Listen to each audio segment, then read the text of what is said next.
തിമോഥെയോസിന് എഴുതിയ രണ്ടാം ലേഖനം 2-ാം അധ്യായം. ക്രിസ്തുവിൻ്റെ പടയാളി. എൻ്റെ മകനെ, നീ യേശുക്രിസ്തുവിൻ്റെ കൃപാവരത്തിൽ നിന്ന് ശക്തി സ്വീകരിക്കുക. അനേകം സാക്ഷികളുടെ മുൻപിൽ വെച്ച് നീ എന്നിൽ നിന്ന് കേട്ടവ മറ്റുള്ളവരെ കൂടി പഠിപ്പിക്കാൻ കഴിവുള്ള വിശ്വസ്തരായ ആളുകൾക്ക് പകർന്നു കൊടുക്കുക. യേശുക്രിസ്തുവിൻ്റെ നല്ല പടയാളിയെപ്പോലെ കഷ്ടപ്പാടുകൾ സഹിക്കുക. സൈനിക സേവനത്തിൽ ഏർപ്പെട്ടിരിക്കുന്ന പടയാളി തന്നെ സൈന്യത്തിൽ ചേർത്ത ആളിൻ്റെ ഇഷ്ടം നിറവേറ്റാനുള്ളതിനാൽ മറ്റു കാര്യങ്ങളിൽ തലയിടാറില്ല. നിയമാനുസൃതം മത്സരിക്കാത്ത ഒരു കായികാഭ്യാസിക്കും കിരീടം ലഭിക്കുകയില്ല. അധ്വാനിക്കുന്ന കർഷകനാണ് വിളവിൻ്റെ ആദ്യ പങ്ക് ലഭിക്കേണ്ടത്.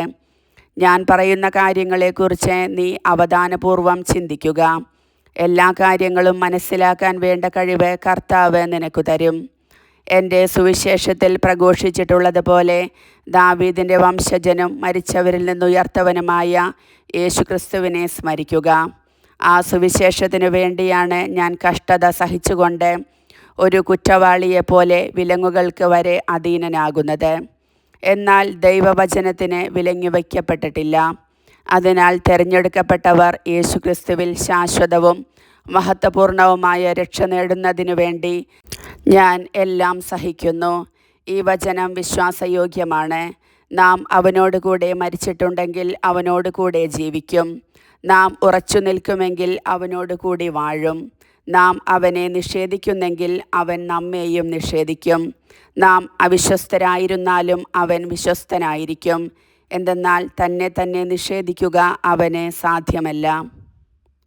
വിശ്വസ്ത ഭൃത്യൻ. ഇത് അവരെ അനുസ്മരിപ്പിക്കുക.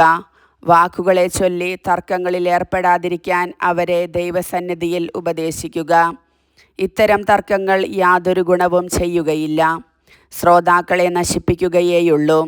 സത്യത്തിൻ്റെ വചനം ഉചിതമായി കൈകാര്യം ചെയ്തുകൊണ്ട് അഭിമാനിക്കാൻ അവകാശമുള്ള വേലക്കാരനായി ദൈവത്തിരുമുൻപിൽ അർഹതയോടെ പ്രത്യക്ഷപ്പെടാൻ ഉത്സാഹപൂർവം പരിശ്രമിക്കുക.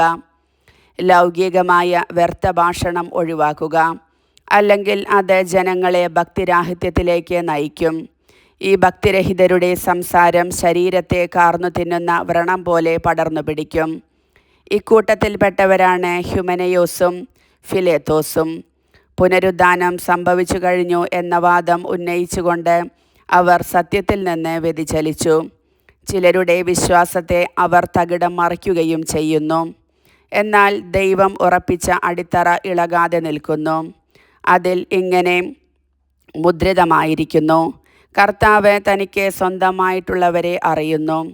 കർത്താവിൻ്റെ നാമം വിളിക്കുന്നവരെല്ലാം പാപത്തിൽ നിന്ന് ഒഴിഞ്ഞു നിൽക്കട്ടെ. ഒരു വലിയ ഭവനത്തിൽ സ്വർണം കൊണ്ടും വെള്ളി കൊണ്ടും തീർത്ത പാത്രങ്ങൾ മാത്രമല്ല, മരം, മണ്ണ് ഇവ കൊണ്ട് തീർത്തവയും ഉണ്ടായിരിക്കും. അവയിൽ ചിലത് മാന്യമായ കാര്യങ്ങൾക്കും ചിലത് മാന്യത കുറഞ്ഞ കാര്യങ്ങൾക്കും ഉപയോഗിക്കുന്നു. ഒരുവൻ നികൃഷ്ടമായ അവസ്ഥയിൽ നിന്ന് തന്നെ ശുദ്ധീകരിക്കുന്നെങ്കിൽ അവൻ ശ്രേഷ്ഠമായ ഉപയോഗത്തിന് പറ്റിയതും ഗൃഹനായകന് പ്രയോജനകരവും ഏതൊരു നല്ല കാര്യത്തിനും ഉപയോഗയോഗ്യവുമായ വിശുദ്ധ പാത്രമാകും. അതിനാൽ യുവസഹജമായ മോഹങ്ങളിൽ നിന്ന് ഓടിയകലുക. പരിശുദ്ധ ഹൃദയത്തോടെ കർത്താവിനെ വിളിക്കുന്നവരോട് ചേർന്ന് നീതി, വിശ്വാസം, സ്നേഹം, സമാധാനം എന്നിവയിൽ ലക്ഷ്യം വയ്ക്കുക. മൂഢവും ബാലിശവുമായ വാദപ്രതിവാദത്തിൽ ഏർപ്പെടരുത്. അവ കലഹങ്ങൾക്കിടയാക്കുമെന്ന് നിനക്കറിയാമല്ലോ. കർത്താവിൻ്റെ ദാസൻ കലഹപ്രിയനായിരിക്കരുത്.